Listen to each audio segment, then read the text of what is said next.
La revue de presse, donc, pour terminer ce journal, des sujets alimentent les colonnes des quotidiens de ce jeudi. Le premier, l'actualité liée à l'opposition camerounaise. Au plan national, les parutions du jour reviennent sur le verdict du procès de l'attaque de l'état-major général des armées et de l'ambassade de France au Burkina Faso. La lecture croisée des journaux avec donc Mariama Tamboura. Attaque de l'état-major et de l'ambassade de France au Burkina, 3 accusés condamnés à perpétuité affiche le journal Le Pays.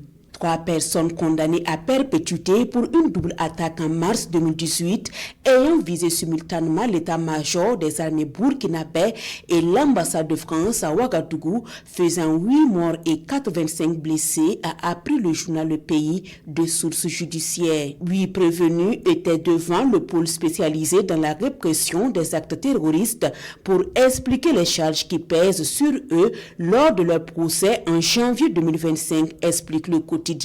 Mon confrère précise également que le tribunal, dans sa décision, a prononcé la relaxe de 2 personnes. Il s'agit de SM et ZD. Quant à CM, SL et DM, ils ont été condamnés à vie. Ils avaient reconnu leur appartenance au groupe terroriste qui a préparé l'attaque.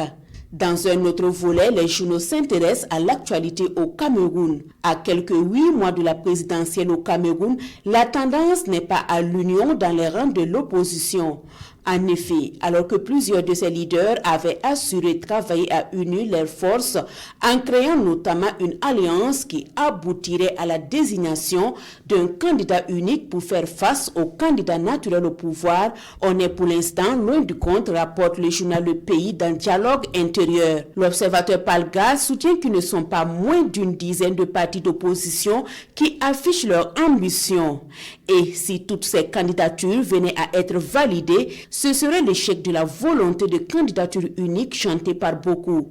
Au demeurant, qu'ils aillent unis derrière un seul candidat ou qu'ils prennent le départ en rang dispersé face à une machine colossale du Rassemblement démocratique du peuple camerounais, on se demande ce que peut bien faire cette opposition face au monarque détourdi, regrette l'Obs.